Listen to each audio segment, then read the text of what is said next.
Hello everyone, welcome to Consultaire and interlinkiq.com.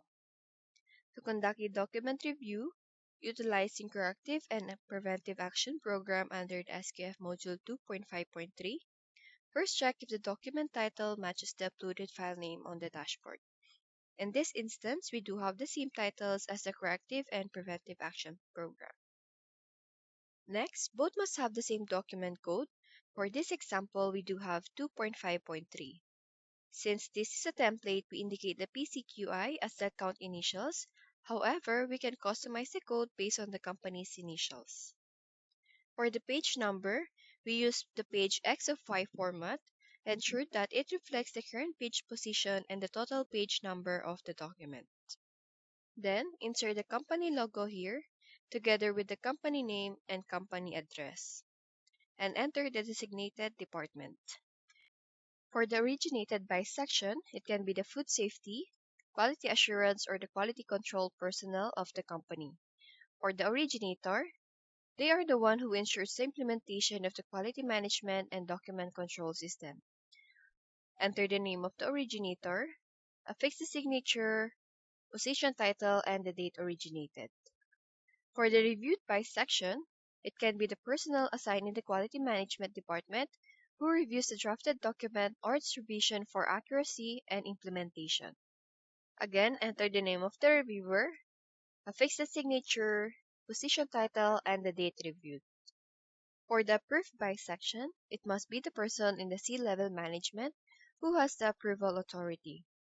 Enter the name of the approver, affix the signature, position title, and the date approved. For the revision date, it is the same as the date originated or drafted by the author. For the effective date, it is the date the document was signed and approved. The publication date is when the document is published for distribution and initiated training. The implementation date is when the document is distributed and personal training is completed. For the supersedes, put original for initial issuance of document, and for any revisions, reflect the initial revision date before the current revision. Please be reminded that this section must be properly filled out to be compliant.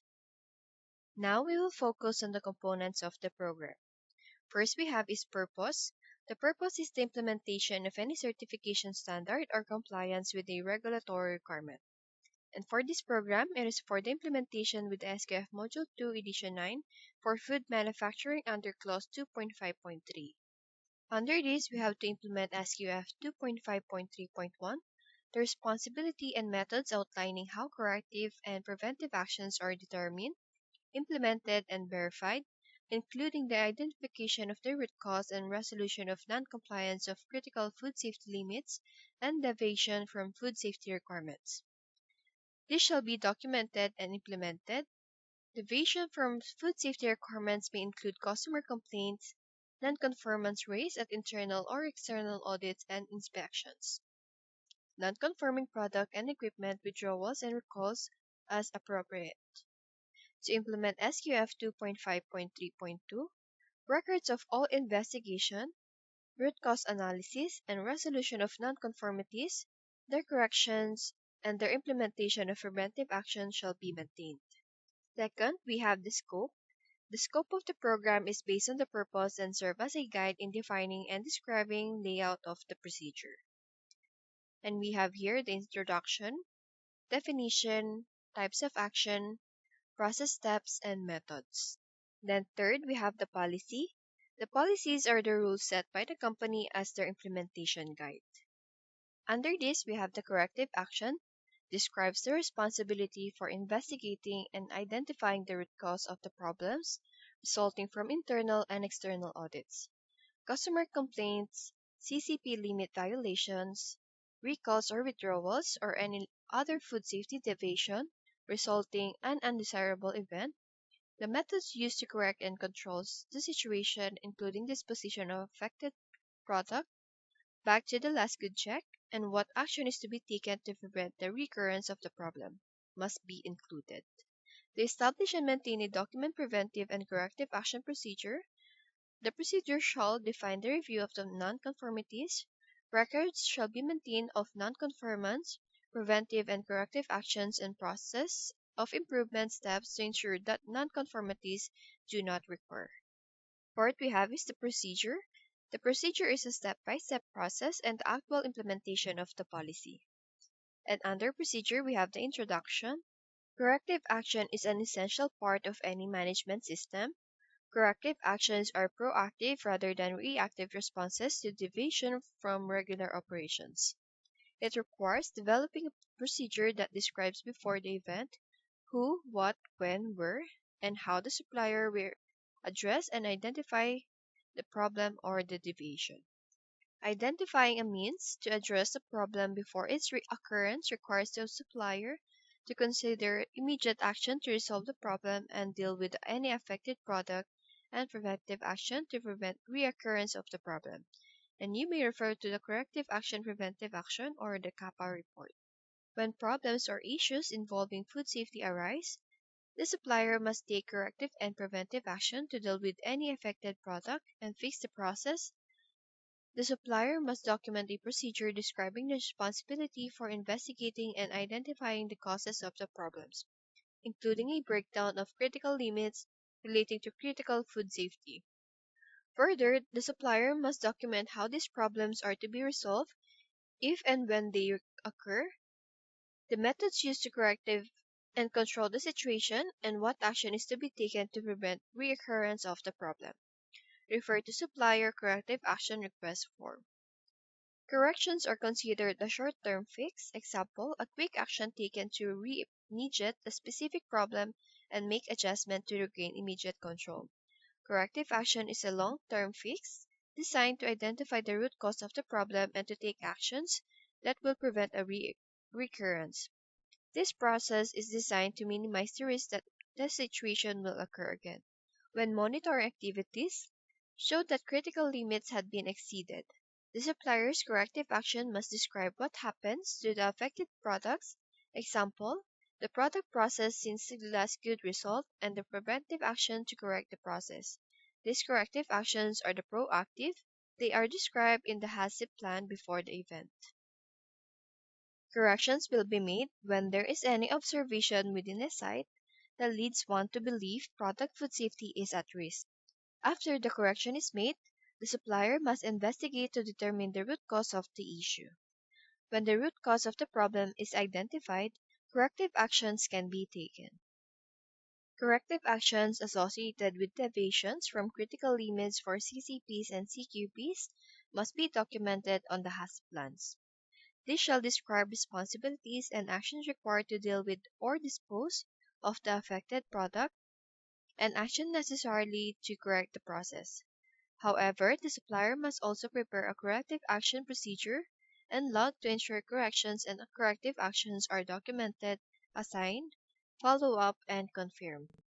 This type of preventive actions help to assure the continuous improvement of the system, resulting in fewer future problems since the root causes had been addressed.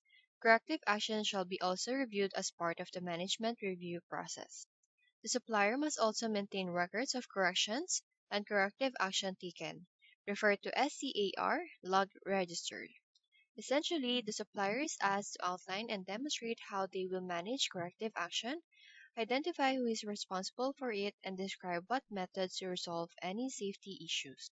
Under 4.2, we have the definition, and under this, we have the correction, action to eliminate a detected nonconformity. Corrective action, action to eliminate the causes of a detected nonconformity or other undesirable situation. Next, we have the preventive action, action to eliminate the cause of a potential nonconformity or other undesirable situation. Next, we have the types of actions. First, we have the correction. A correction will be made when any observation within the site indicates a food safety risk to a product. After the correction is made, the site must investigate to determine the root cause of the issue. When the root cause of the problem is identified, preventive actions can be taken. An example of a correction would be, during his walk through the site, the person responsible for food safety notices the washdown hose on the production area floor. The correction is for the food safety person to return the hose to the hose reel. Next, we have the corrective action. Corrective action is an integral part of any food safety system. Corrective actions are the proactive rather than reactive responses to deviation from regular operations. It also requires developing a procedure that describes before the event who, what, when, where, and how the site will address and identify problems or deviation. These actions can be executed if a deviation from the prescribed course of actions can be taken. Next, documentation of the corrective action is to be retained by the site. The site will reconsider identifying the root cause of any issues to prevent the same issue in the future. Also, there are many means and tools available to assist the site in identifying the root cause of the issue. Some standard tools include 5 whys, wishbone diagram, and flow charting. Following the example above, the person responsible for food safety used the 5 whys to determine the root cause of the washed down hose on the floor. First, we have the Y1. The sanitation person left the hose on the floor after washing the equipment. Second, the sanitation person attempted to place the hose onto the hose reel but found it broken. The maintenance person was informed that the hose reel was broken but hadn't received approval from finance to purchase a new hose reel. The finance person had received the purchase request but could not approve the request before leaving for vacation. Upon their return to the office, the finance person forgot to follow through with the approval of the purchase request. Next, we have the preventive action. This is an essential part of the process, is taking preventive action to ensure the continuous improvement of the SQF system. Following the example above, the person responsible for food safety realizes the approval process for food safety capital expenses need to be re-evaluated to assure expedience and works with the site management to update the process. Next, we have the process steps. Investigate to determine root cause. Investigate the cause of nonconformities relating to the product, processes, and the quality system. Also, this is to identify corrective and preventive action. Identify the actions needed to correct and prevent reoccurrence of non-conforming product and other quality problems. Identify actions to be taken. No further actions necessary. Corrections. Correction action. Preventive action. Verify and validate corrective and preventive actions. Verify and validate corrective and preventive actions. Verify or validate the corrective and preventive action to ensure that such action is effective and does not adversely affect the finished advice. Implement corrective and preventive actions. Implement and record changes in methods and procedures needed to correct and prevent identified quality problems. Documenting corrective action and preventive action activities. Document all activities required under this section and their results. Next, we have the methods. When problems or issues involving food safety arise, the supplier must take corrective and preventive action to deal with any affected products and fix the processes. You may refer to the corrective and preventive action report. Next, we have the critical limits. When monitoring activities show that critical limits had been exceeded, corrective actions describe what happens to the affected product, examples, the product process since the last good result, and the preventive action to correct the process. Next, these corrective actions are proactive. They are described in the hazard plan before the event. Refer to the food safety plan. Corrections are made when there are any observation within a site that leads one to believe the product food safety is at risk. After the correction is made, investigate to determine the root cause of the issue. When the root cause of the problem is identified, corrective action can be taken. Corrective action shall be also reviewed as part of the management review process. Refer to the management review program. Lastly, maintain the records of corrections and corrective action taken. Fifth, we have is the responsibility. The responsibility of the person is indicated. It covers what to perform to comply with the procedure and policy. Under responsibility, all personnel shall adhere to this policy.